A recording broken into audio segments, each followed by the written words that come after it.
3.8 volts.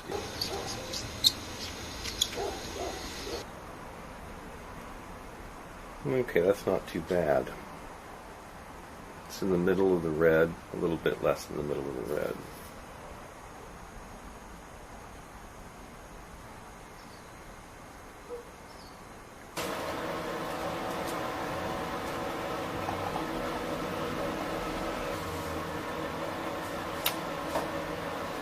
As you can see, this battery shows it's got about 1,000 cranking amps. The battery restoration. Chapter 1. Lead-acid battery general information. In the average lead-acid car battery, golf cart battery, or variations like sealed batteries, the standard electrolyte solution is 35% sulfuric acid and 65% distilled water. My belief is the acid works on the lead in the plates and causes electricity to be released when demanded. When this release occurs, it leaves behind a sulfation layer. If the battery is charged up within a short period of time, this sulfation layer is converted back into acid by the electricity applied to the battery. So the common belief is that if you leave your lights on or drain your car battery, a soft sulfation layer is formed, and this can be restored by jumping the car and having the alternator charge up the battery and remove this sulfation layer. But if you leave the battery dead and discharged for a long period of time, like weeks or months, then a hard sulfation layer will form, and it is impossible to remove it by charging. Each cell in a lead-acid battery that is full capacity will be slightly over 2.1 volts DC. So if you count the cells and it's 12 volt, it will be 6 cells. The battery voltage will drop as its capacity is used. Most of the starting problems in a car are because the battery posts are dirty, and getting a good connection will cause your car not to start. If the battery electrolyte or water is lower than the top of the plates, which is usually caused by your alternator putting out too much voltage and boiling off the water, it also won't start. A battery post cleaning brush will need to be used on most cars at least once a year to clean the post back down to a clean lead finish, like this. Okay, I don't have much hope for this battery. Let's measure the voltage first, and we're measuring the voltages 210, 2.1, right? Electrolyte's fairly clear, and it's not, the bulb isn't coming off the bottom.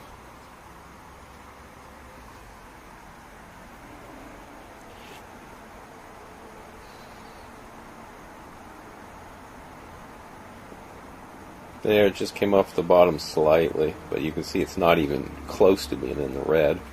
This battery is dead as a doornail.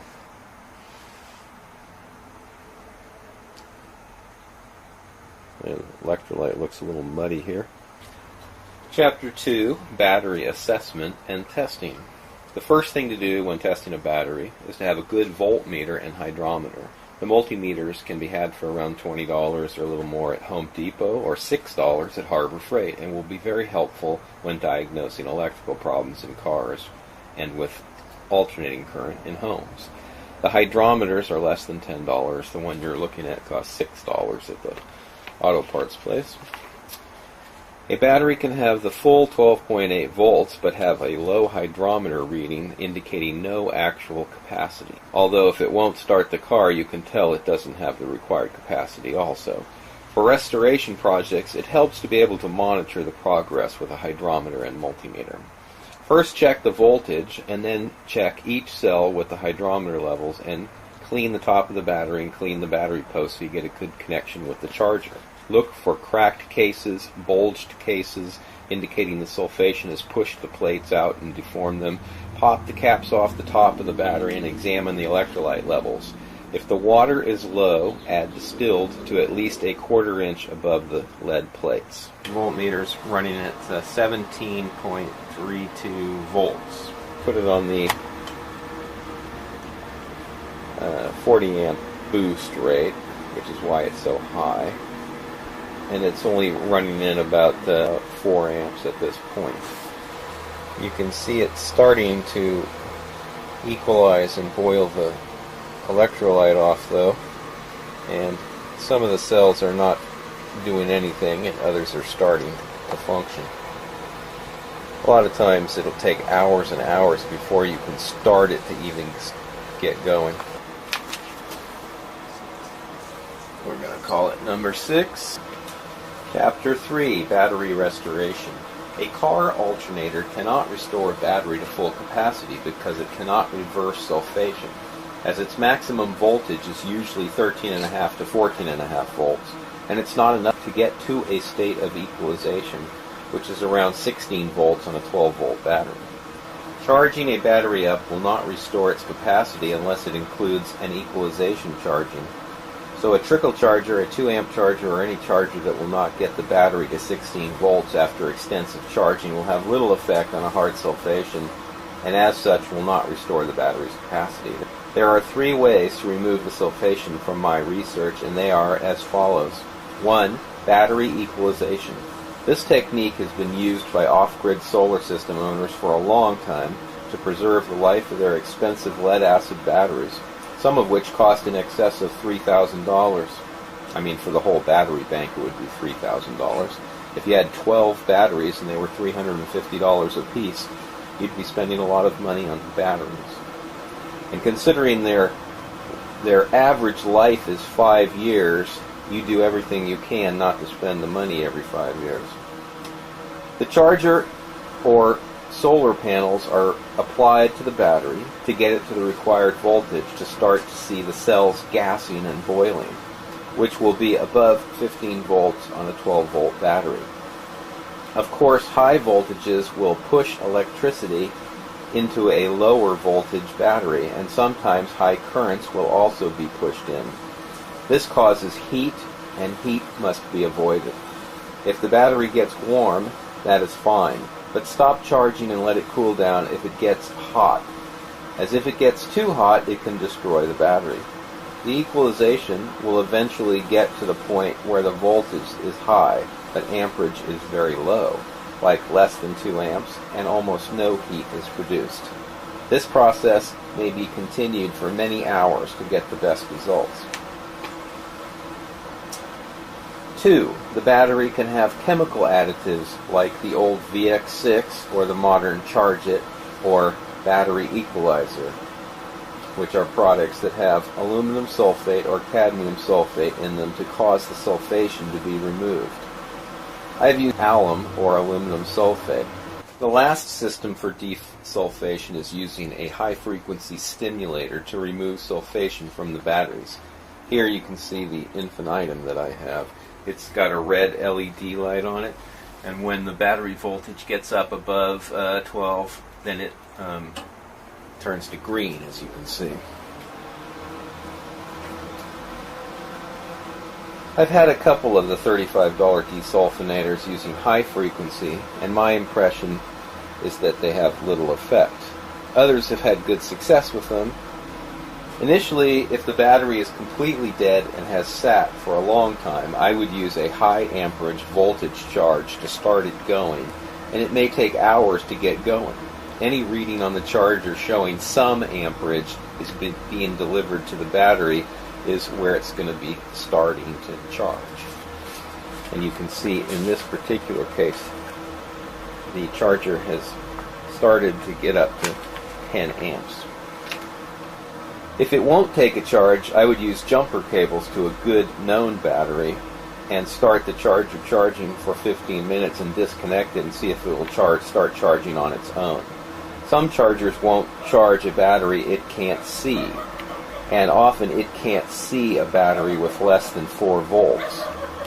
Once it starts charging, I would lower the amperage setting and let it go for 8 hours or so and see what voltage it will eventually get up to and what the hydrometer readings it gets to for each cell are.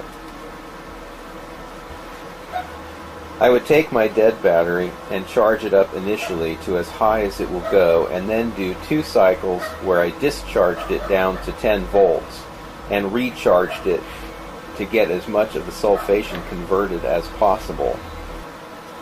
After it has been restored to its best possible state through the cycle, the voltage should get to around 12.8 volts, and the hydrometer should get to about 1250.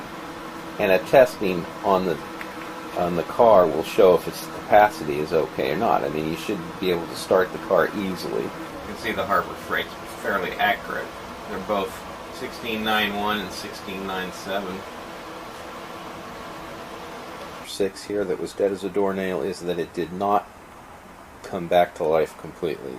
As you can see, the voltage here is 12.99, which is almost 13. It's been sitting for several days, and it hasn't come down less than that, so that's pretty good. But voltage doesn't mean everything. The hydrometer shows that the level's at just in the green, which is also pretty good. And it tests like that pretty much straight across. We're going to show you what the cold cranking amp draw is.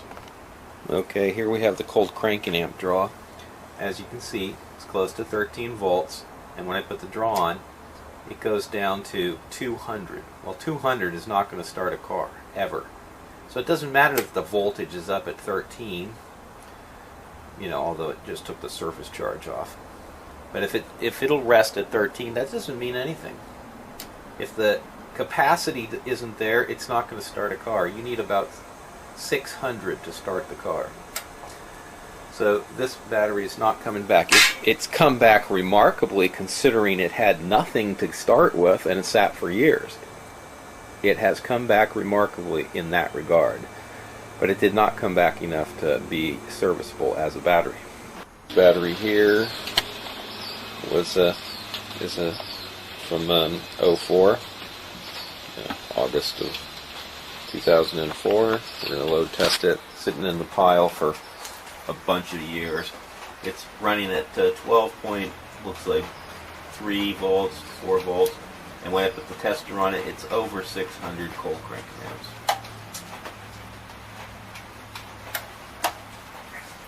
So that's good. This is from 04, this battery here. It's currently at about 12.8. We're going to hit the load tester. You can see that it's running about 800. It's taking some of the surface charge and keeping it on dropping, but it's sticking at about above 600. So that battery's good. So in the last battery in the line there, this one here is from 2000, I think.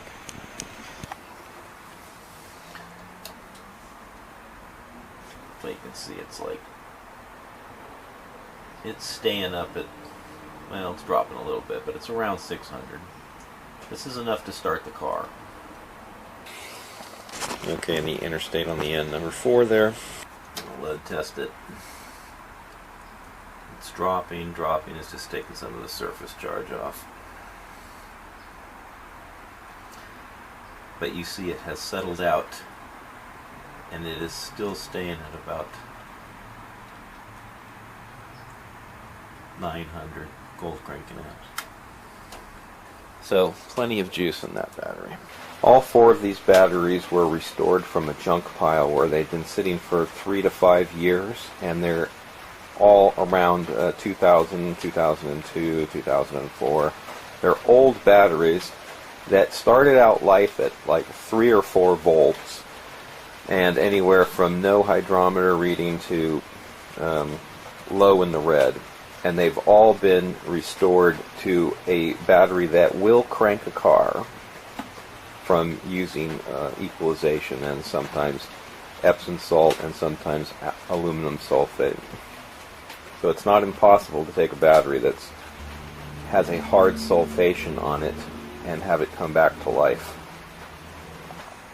Those batteries did not revive.